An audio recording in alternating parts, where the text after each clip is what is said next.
একাকিত্ব আল্লাহর পক্ষ থেকে বান্দার জন্যে বড় এক নিয়ামত। আপনি যখন প্রচণ্ড দুঃখে কাতর হয়ে একাকী কোথাও বসে আছেন, অথবা আপনি একাকীভাবে রবের ইবাদত করছেন, আল্লাহ তাআলা এটা দেখে অনেক বেশি খুশি হন। যখন আপনি একাকীভাবে রবের ইবাদত করছেন, যখন আপনি সত্যি একা হয়ে গিয়েছেন, আপনার সমস্ত বন্ধুরা আপনাকে ছেড়ে চলে গিয়েছে, আপনার সেই প্রিয় মানুষটা আপনাকে ছেড়ে চলে গিয়েছে, আপনার প্রিয় ফ্যামিলি আপনাকে ছেড়ে চলে গিয়েছে, অথবা আপনার সেই প্রিয় চাকরিটা আপনাকে ছেড়ে চলে গিয়েছে। যখনই আপনার কোনো প্রিয় জিনিস আপনাকে ছেড়ে চলে যায়, তখনই আপনি একাকী হয়ে পড়েন। আর একাকী হয়ে পড়েন বলেই আপনার রবের কথা আপনার স্মরণ হয়।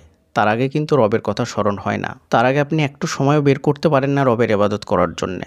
যখনই আপনি একাকী হন, তখনই আপনার স্মরণ হয় রবের কথা। তখন আপনি দুঃখ ভারাক্রান্ত অন্তর নিয়ে রবকে ডাকতে থাকেন, রবকে বলতে থাকেন, হে আমার আল্লাহ, হে আমার রব, আমি এখন একাকী হয়ে গিয়েছি।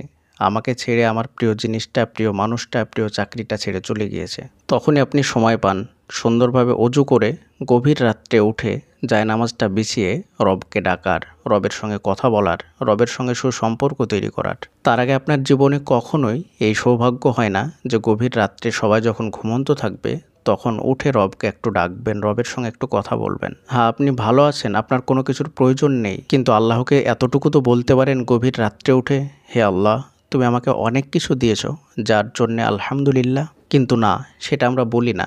আমরা তখনই বলি যখন আমাদের কোনো কিছুর প্রয়োজন হয়, যখন আমরা একাকী হয়ে পড়ি, যখন আমাদের প্রিয় জিনিসগুলো আমাদেরকে ছেড়ে চলে যায়, তখন আমরা আল্লাহকে ডাকতেই থাকি, বলতেই থাকি। তাহলে এটাকে আপনার জন্য নিয়ামত হবে না?